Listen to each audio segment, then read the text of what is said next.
जय हिंद साथियों। दोस्तों जीके से एक और उपयोगी वीडियो आप लोगों के लिए आपकी सभी प्रतियोगी एग्ज़ाम्स को देखते हुए लगातार हमारे यूट्यूब चैनल के माध्यम से जीके, हिंदी, इन सभी से related videos free of cost आप लोगों को दी जा रही हैं। तो अपनी तैयारी को मजबूत करने के लिए आप लोग हमारी वीडियोस का सहारा ले सकते हैं। ये वो क्वेश्चन हैं जो प्रतियोगी परीक्षाओं में आए हुए हैं और बार बार पूछे जाते हैं। सबसे पहला सवाल है, भारतीय राष्ट्रीय कांग्रेस के प्रथम अध्यक्ष कौन थे? भारतीय राष्ट्रीय कांग्रेस जिसकी स्थापना ए.ओ. ह्यूम ने 1885 में बम्बई में की थी।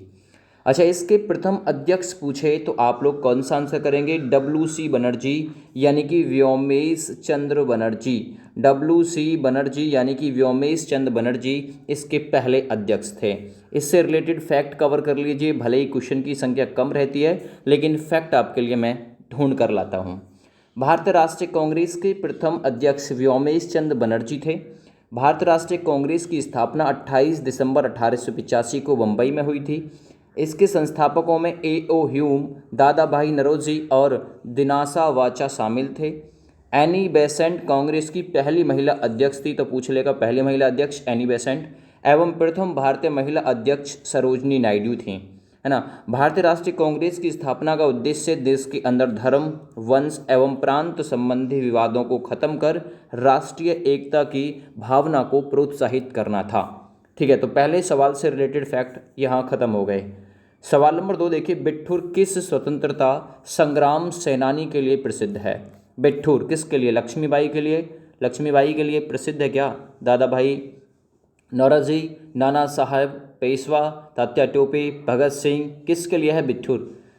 सवाल नंबर 2 देखिए, बिठूर जो प्रसिद्ध है दोस्त वो प्रसिद्ध है नाना साहेब जो कि पेशवा थे इनके लिए, है ना। लक्ष्मीबाई के लिए तो आपको पता होगा झांसी का इलाका प्रसिद्ध है। ठीक है, तो यहाँ आपका राइट आंसर भी विकल्प के साथ में जाएगा। इससे रिलेटेड फैक्ट कवर करिए, बहुत ही बेहतरीन तरीके से वीडियो को बनाया गया है। बिठूर नाना साहेब पेशवा स्वतंत्रता संग्राम सेनानी के लिए प्रसिद्ध है। बिठूर नाना साहेब सन 1857 के भारतीय स्वतंत्रता के प्रथम संग्राम के शिल्पकार थे। आपको पता होगा जो स्वतंत्रता के संग्राम की शुरुआत हुई थी वो 10 मई 1857 को, है ना, कहाँ से हुई थी? मेरठ से हुई थी, है ना, मेरठ से हुई थी इसकी शुरुआत। भारतीय स्वतंत्रता के प्रथम संग्राम के शिल्पकार थे नाना साहेब। उनका मूल नाम, है ना, ढोंडल पंत था, है ना। उनका जो मूल नाम था वो ढोंडल पंत था। स्वतंत्रता संग्राम में नाना साहेब ने कानपुर में अंग्रेजों के विरुद्ध नेतृत्व किया था। कानपुर से जब नाना साहेब की अंग्रेजों ने पेंशन एवं भत्ते बंद कर दिए, जिसके खिलाफ नाना साहब ने प्रचंड रूप से राष्ट्रीय विद्रोह में भाग लिया था। नाना साहेब को अंग्रेजों ने महाराष्ट्र से निर्वासित कर कानपुर के निकट बिठूर नामक स्थान पर भेज दिया था। ये बिठूर नामक स्थान है, यहाँ पे गलत लिखा हुआ है, बिठूर नामक स्थान पर भेज दिया था जहाँ उन्होंने अपना बचा हुआ समय व्यतीत किया था। तो एक एक क्वेश्चन के रिलेटेड फैक्ट मैं आप लोगों के लिए लेकर आया। सवाल नंबर 3 देखिए, फ्रंटियर गांधी के नाम से कौन प्रसिद्ध है? मोस्ट इंपॉर्टेंट क्वेश्चन हो जाएगा, है ना। फ्रंटियर गांधी के नाम से, फ्रंटियर गांधी के नाम से खान अब्दुल गफ्फार खान। तो खान अब्दुल गफ्फार खान ये फ्रंटियर गांधी के नाम से प्रसिद्ध है, याद रखिएगा। देखिए, फ्रंटियर गांधी के नाम से खान अब्दुल गफ्फार खान प्रसिद्ध हैं। खान अब्दुल गफ्फार खान सीमा प्रांत और बलूचिस्तान के एक महान राजनेता थे जिन्होंने भारत के स्वतंत्रता संग्राम में भाग लिया और अपने कार्य और निष्ठा के कारण सरहदी गांधी अर्थात सीमांत गांधी, है ना, बच्चा खां तथा बादशाह खान के नाम से पुकारे जाने का गौरव हासिल किया। सीमांत गांधी किसे कहते थे?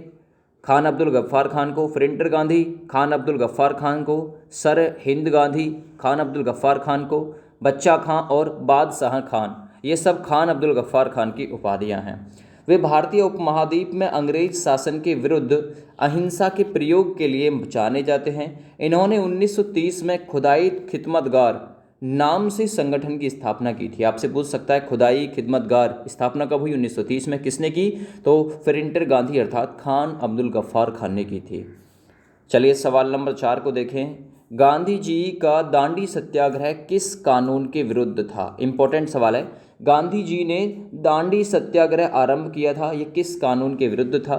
तो ये नमक कानून के विरुद्ध था। विकल्प यहाँ पे ए ऑप्शन बिल्कुल राइट हो जाएगा। ठीक है भैया, चलिए इससे रिलेटेड फैक्ट कवर कर लेते हैं। गांधी जी का दांडी सत्याग्रह नमक कानून के विरुद्ध था। जब वर्ष 1930 में अंग्रेज सरकार द्वारा नमक पर कर यानी टैक्स लगा दिया गया तो महात्मा गांधी ने इस कानून के खिलाफ यह आंदोलन छेड़ा था। ठीक है, 12 मार्च 1930 को गांधी जी ने अपने 79 समर्थक यानी 79 समर्थकों के साथ अहमदाबाद स्थित साबरमती आश्रम से लगभग 322 किलोमीटर दूर समुद्र तटीय गांव दांडी तक पैदल यात्रा कर 6 अप्रैल 1930 को दांडी पहुंचकर गांधी जी ने नमक हाथ में लेकर नमक विरोधी कानून भंग करने का आह्वान किया था। एक एक लाइन इसकी इम्पोर्टेंट है और ये लाइन भी पूछी जा सकती है कि कब पहुंचे थे, तो दांडी पहुंचे थे 6 अप्रैल 1930 को, याद रखना। 322 किलोमीटर की दूरी तय की, 79 समर्थक थे।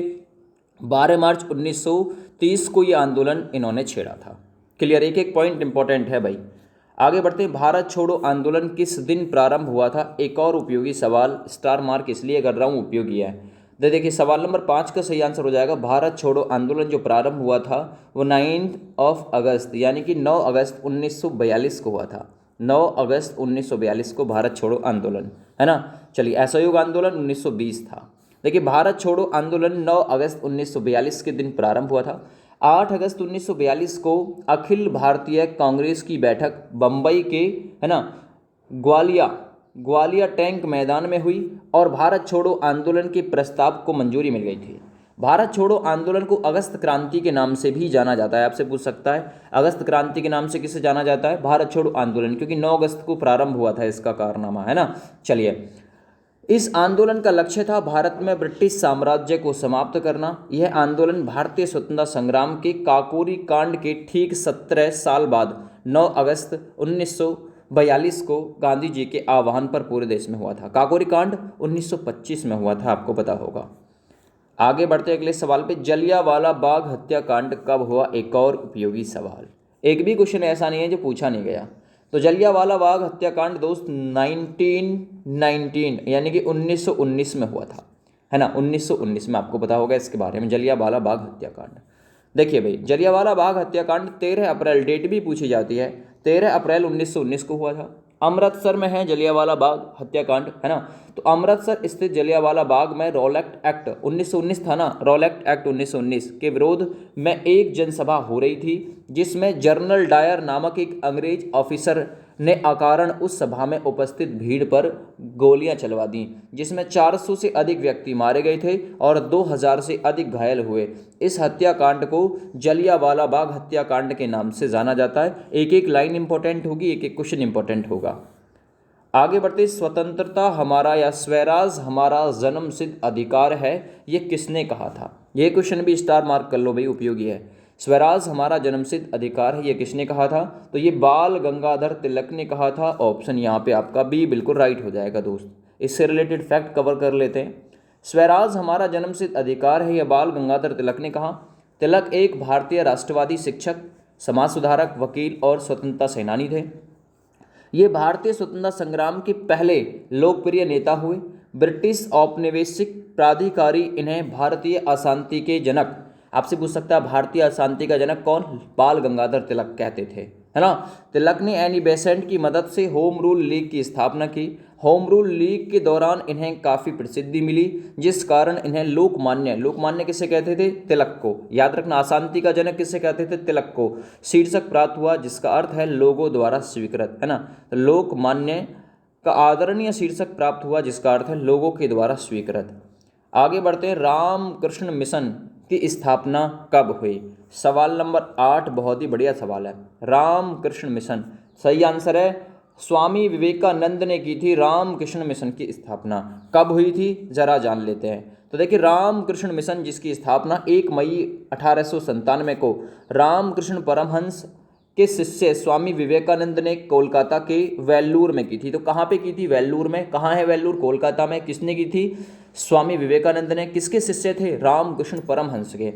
इस मिशन की स्थापना के केंद्र में वेदांत दर्शन का प्रचार प्रसार है ना। तो इस मिशन की स्थापना का उद्देश्य था वेदांत दर्शन का प्रचार प्रसार। रामकृष्ण मिशन दूसरों की सेवा और परोपकार को कर्म योग मानते हैं, जो हिंदू धर्म का एक महत्वपूर्ण सिद्धांत है। ब्रह्म समाज की स्थापना 1828 में राजा राम मोहन राय ने की थी। स्वामी दयानंद सरस्वती ने 1875 में आर्य समाज की स्थापना की थी। एक एक क्वेश्चन इंपॉर्टेंट होगा।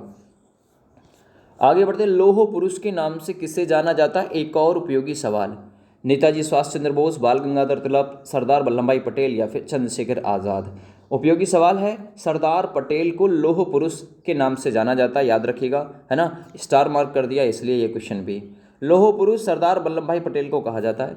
1947 में आज़ादी मिलने के पश्चात सरदार वल्लभ भाई पटेल को गृह मंत्री बनाया गया था, जिसे भारतीय रियासतों की विलय की जिम्मेदारी दी गई थी। तो सबसे पहले गृह मंत्री कौन थे? सरदार वल्लभ भाई पटेल। स्वतंत्रता के पश्चात उन्होंने अपने दायित्वों का निर्वहन किया, छोटी बड़ी 600 रियासतों को भारत में विलय कराया। नीतिगत दृढ़ता के लिए राष्ट्रपिता महात्मा गांधी ने उन्हें सरदार और लौह पुरुष की उपाधि दी। तो भाई आपसे पूछ सकता है, सरदार पटेल को सरदार और लौह पुरुष की उपाधि किसने दी? राष्ट्रपिता महात्मा गांधी ने, याद रखो। वल्लभ भाई पटेल ने आज़ाद भारत को एक विशाल राष्ट्र बनाने के लिए उल्लेखनीय योगदान दिया। एक एक क्वेश्चन यहाँ से भी इंपॉर्टेंट है। आगे बढ़ते हैं। सुभाष चंद्र बोस द्वारा गठित सेना का नाम क्या था? जो सुभाष चंद्र बोस ने सेना बनाई थी उसका नाम क्या था?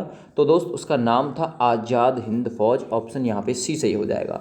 अब कवर कर लेते हैं इससे रिलेटेड फैक्ट। लगातार आप लोगों को हम ऐसी ही वीडियोस कवर कराएंगे। सुभाष चंद्र बोस द्वारा गठित सेना का नाम आज़ाद हिंद फौज, यानी आज़ाद हिंद फौज का गठन पहली बार राजा महेंद्र प्रताप सिंह द्वारा 29 अक्टूबर 1915 को अफगानिस्तान में हुआ था। तो आपसे पूछ सकता है आज़ाद हिंद फौज का पहली बार गठन कब हुआ? 1915, 29 अक्टूबर को। अच्छा, कहाँ पे? अफगानिस्तान में। किसने किया? महेंद्र प्रताप सिंह ने। अच्छा, मूल रूप से उस वक्त यह आज़ाद हिंद सरकार की सेना थी, जिसका लक्ष्य अंग्रेजों से लड़कर भारत को स्वतंत्रता दिलाना था। जब दक्षिण पूर्व एशिया में जापान के सहयोग द्वारा नेताजी सुभाष चंद्र बोस ने करीब 40,000 भारतीय स्त्री पुरुष की प्रशिक्षित सेना का गठन शुरू किया, उसे भी आज़ाद हिंद फौज नाम दिया।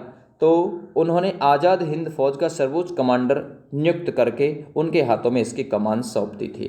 तो यहाँ आपका ऑप्शन बिल्कुल सी सही जाएगा, है ना। सुभाष चंद्र बोस ने आज़ाद हिंद फौज की स्थापना की थी। एक एक क्वेश्चन इंपॉर्टेंट था। वीडियो को ज़्यादा से ज़्यादा शेयर कर दीजिएगा। थैंक यू, बाय बाय, जय हिंद।